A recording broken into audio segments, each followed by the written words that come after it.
हे what's up guys, welcome back once again. दोस्तों, आज की कहानी जो एक्सप्लेन करने जा रहे हैं वो एक सच्ची घटना पर आधारित है जिसका नाम है इंडियानापोलिस। कहानी शुरू होती है ओकिनावा 31 मार्च 1945 से। समुद्र को चीरता हुआ एक नेवी शिप आगे बढ़ रहा है, लेकिन तभी उसके ऊपर कुछ फाइटर प्लेन हमला कर देते हैं। बदले में वो भी उनका जमकर सामना करता है और इसी चक्कर में एक प्लेन आकर उस शिप से टकरा जाता है, जिसकी वजह से आगे का हिस्सा काफी नुकसान होता है और इसमें कई सारे सोल्जर भी मारे जाते हैं। वहीं दूसरी ओर हम कुछ अमेरिकन ऑफिशियल को देखते हैं जो जापान में हुए युद्ध की कुछ फुटेज देख रहे थे और एक ऑफिशियल सभी को बताते हैं कि प्रेसिडेंट का आदेश है कि हम पर्ल हार्बर यानी कि जापानीज आर्मी कैंप पर एक परमाणु बम गिराएं, लेकिन उसे वहां तक ले जाने के लिए हम एयर फोर्स का इस्तेमाल नहीं करेंगे बल्कि उसे नेवी से ले जाएंगे, क्योंकि सामने वाले की नेवी की ताकत कमजोर है। पर एक शख्स कहता है कि ये तो एक खुदकुशी करना जैसा होगा, क्योंकि ऐसे में हमें कोई ऐसा शिप चाहिए जो काफी तेज हो और इसके साथ कोई भी एस्कॉर्ट यानी कि कोई भी फोर्स ना हो। ऐसा कौन करेगा? वो कहता है कि हम किसी को जरूर ढूंढ लेंगे। कहानी आगे बढ़ती है और हम ब्रायन और माइक को देखते हैं जो एक नेवी सैनिक है, लेकिन उसके साथ साथ वो अच्छे दोस्त भी हैं। आज ब्रायन अपनी बचपन की दोस्त क्लारा के घर जाता है और उससे मिलने के लिए, पर वो नीचे ही रुक जाता है और तब तक माइक ऊपर चला जाता है और वहां जाकर क्लारा के साथ डांस करने लगता है। और तभी वहां ब्रायन भी आ जाता है और उन दोनों को देखकर समझ जाता है कि ये दोनों एक दूसरे को पसंद करते हैं, पर वो कुछ बोलता नहीं क्योंकि वो भी क्लारा को पसंद करता था। अब सीन शिफ्ट होकर पहुंचता है सैन फ्रांसिस्को पोर्ट, जहाँ पर हम एक विशाल जहाज को देखते हैं जिसके आगे के हिस्से की मरम्मत हो चुकी है। दरअसल ये वही शिप है जिसको हमने कहानी की शुरुआत में देखा था। इसके कैप्टन है फिलिप, जो बहुत ही कामयाब और बहादुर कैप्टन है। उन्होंने कई सारे मिशन को बहुत ही आसानी से पूरा कर लिया है। उसी दौरान वहां पे अमेरिकन ऑफिसर आते हैं जो कैप्टन फिलिप के साथ अकेले में बात करते हैं और उन्हें बताते हैं कि प्रेसिडेंट ने आपको इस मिशन के लिए चुना है। आपके शिप पर जो बॉक्स जिन्हें आपको सेफली कीनी और फिलिपनी नाम की जगहों पर डिलीवर करना है। तो वो कहता है कि ठीक है, पर हमें स्कॉट कहाँ से मिलेगा? वो ऑफिसर कहते हैं कि ये मिशन टॉप सीक्रेट है और इसे सिर्फ प्रेसिडेंट कंट्रोल कर रहे हैं। अगर हमने स्कॉट किया तो जापानीज को पता चल जाएगा कि हम उनके एरिया की तरफ आ रहे हैं, इसलिए तुम्हें अपने क्रू के साथ ये काम अकेले ही करना होगा।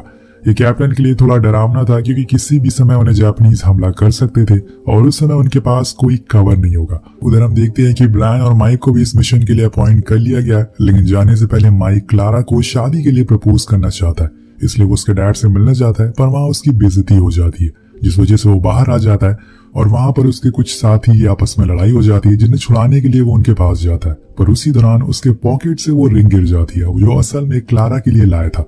अब लड़ाई तो खत्म हो जाती है और वो क्लारा को प्रपोज भी कर देता है, लेकिन जब रिंग निकालने की बारी आती है तो वो उसे मिलती नहीं और तभी वहां कुछ पुलिस वाले आते हैं जो उसे उठा कर ले जाते हैं। अगले दिन इंडियानापोलिस नाम का शिप अपने सफर के लिए निकल जाता है, जिसके कैप्टन थे फिलिप्स और उनके साथ थे टोटल 1200 के स्टाफ मेंबर, जिसमें ब्रायन और माइक भी मौजूद थे।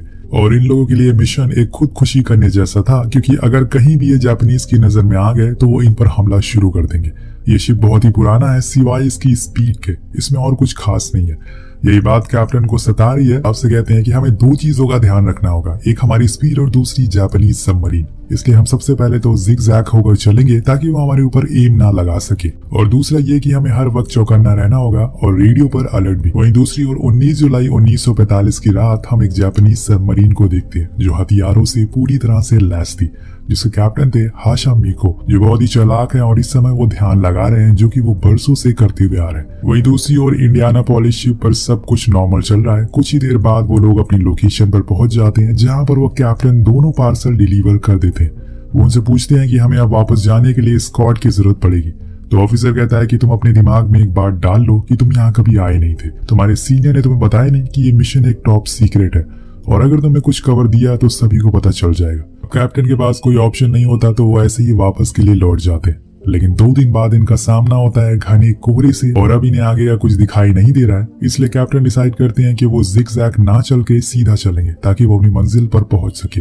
वैसे भी उन्होंने अपने सामान को तो पहुंचा ही दिया, लेकिन यही वो एक गलती कर देते हैं और उन्हें असल में जापानीज नेवी देख लेती है और समझ जाती है कि ये एक अमेरिकन शिप है। इसलिए कैप्टन हाशामी को फौरन नीचे जाते हैं और अपने लोगों को ऑर्डर देते हैं कि टॉर्पीडो को लोड कर दो और हमें उन पर हमला करना। लेकिन वहीं दूसरी ओर माहौल बिल्कुल शांत था, क्योंकि इतने कोहरे में उन्हें कुछ दिखाई नहीं दे रहा था। उन्हें कोई आशंका नहीं थी कि एक सबमरीन उनके नीचे घूम रही है और इसी का फायदा जापानीज उठा लेते हैं और सटीक एम के साथ लगातार 2 मिसाइल फायर करते हैं जो जाकर सीधा लगती है इंडियानापोलिस शिप पर, जिससे कि पूरा शिप तबाह हो जाता है। एक हिस्से में तो आग भी लग जाती है। सभी लोग इधर उधर भागना शुरू कर देते हैं। कैप्टन को पता चल जाता है कि दुश्मन ने ऊपर हमला कर दिया, लेकिन अब उनके पास कोई ऑप्शन नहीं है। अब इसके आगे वो कुछ और सोच पाते हैं कि तभी एक और टॉर्पीडो आकर लगती है, जिससे कि शिप बीच वाले हिस्से में दरार आ जाती है। अब वो टूटने की कगार पर आ चुका था। अंदर जितने भी लोग थे उनमें आधे से ज्यादा जख्मी या फिर मारे जा चुके थे। और इसी दौरान हम 2 कैदियों को भी देखते हैं जो शिप में थे, जो बाहर निकलने की कोशिश कर रहे थे लेकिन निकल नहीं पाते। तभी एक आदमी आकर उन्हें चाबी देता है और उन्हें खोलता है,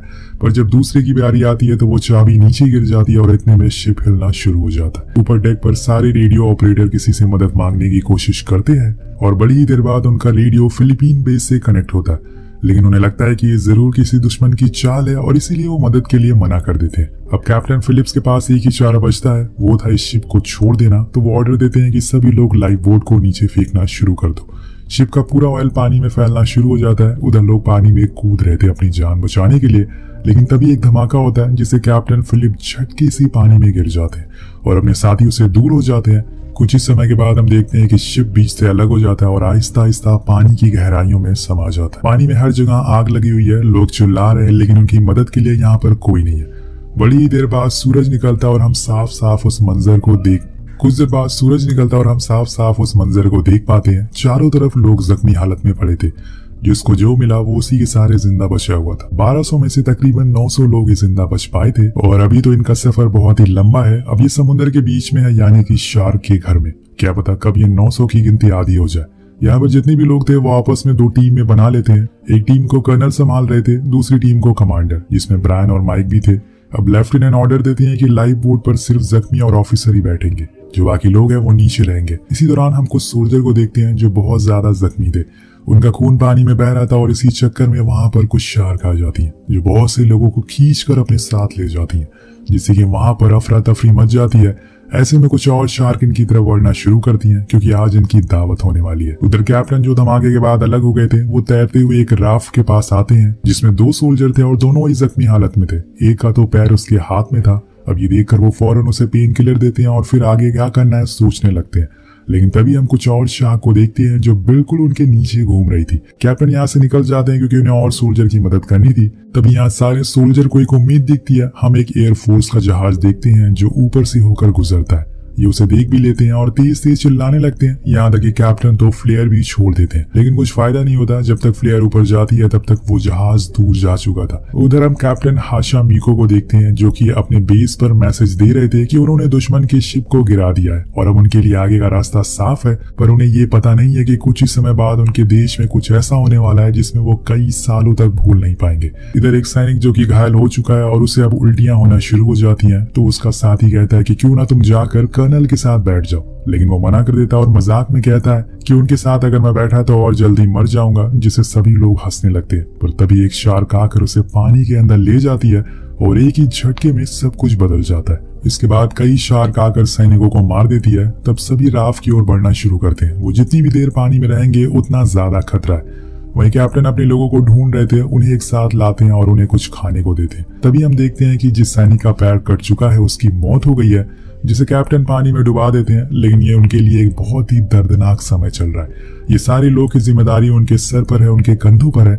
कहीं ना कहीं उन्हें गिल्ट फील होने लगता है, क्योंकि आज वो अपने हाथों से उनकी लाश को पानी में बहा रहे हैं। उधर जापानीज कैप्टन को मैसेज आता है कि अब वो अपने बेस पर लौट आए, क्योंकि वहां रहने का अब कोई फायदा नहीं है, इसलिए वापस लौट जाते हैं। कुछ इस तरह से इन लोगों के लिए थोड़ी चैन की सांस मिलती है। सूरज निकल आया था, लेकिन अभी तक सब कुछ वैसा ही था। कोई भी इनकी मदद के लिए नहीं आया था। इनके पास जो कुछ भी खाने का था वो अब खत्म हो चुका है। अब टोटल 500 लोग बचे हुए हैं। उधर ग्रुप बी के हेड कमांडर कुछ सैनिकों को लेकर आगे बढ़ते हैं। उनका दावा था कि उन्होंने कुछ ही दूरी पर एक टापू देखा है जहाँ से वो मदद के लिए किसी को बुला सकते हैं, तो वो निकल पड़ते हैं। अब रात होने पर ब्रैन को हेलुसिनेशन होना शुरू हो जाता है। उसे लगता है कि सामने से क्लारा उन्हें बचाने के लिए आ रही है, लेकिन ऐसा कुछ नहीं था।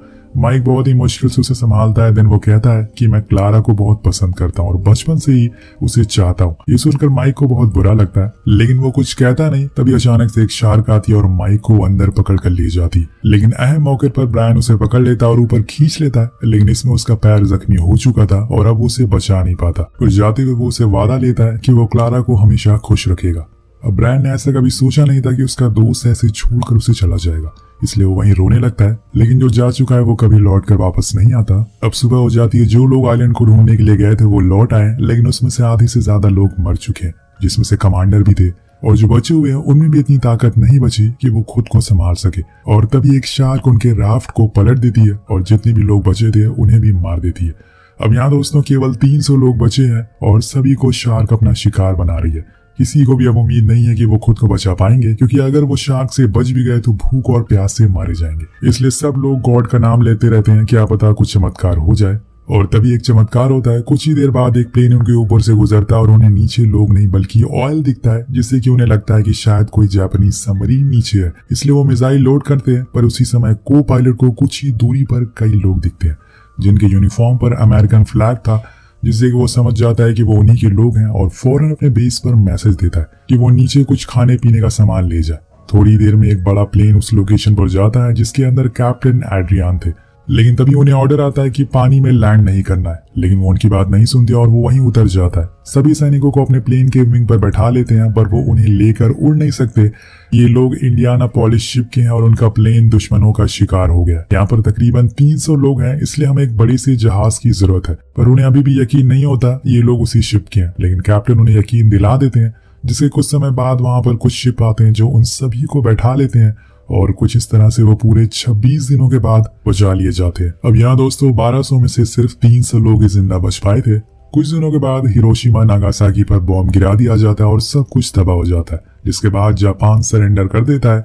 लेकिन अभी भी अमेरिकन इंडियानापोलिस शिप को डूबने का सीक्रेट रखते हैं। उधर सभी घायल सैनिकों को हॉस्पिटल में भर्ती कराया जाता है, जहां पर कैप्टन फिलिप्स आते हैं और अपने बचे हुए साथी को देखते हैं। कुछ महीनों के बाद न्यूज आती है कि जंग खत्म हो चुकी है। सभी सोल्जर को उनके घर भेज दिया जाता है, लेकिन यहाँ पे अभी भी कैप्टन फिलिप्स को बुरे सपने आ रहे हैं। उन्हें लगता है कि वो अभी भी पानी में डूब रहे हैं और कोई उन्हें मारने की कोशिश कर रहा है। उधर दूसरी ओर हम क्लारा के पास ब्रायन को देखते हैं। वो उसे शादी के लिए प्रपोज करता है, पर वो कहती है कि वो माँ बनने वाली है।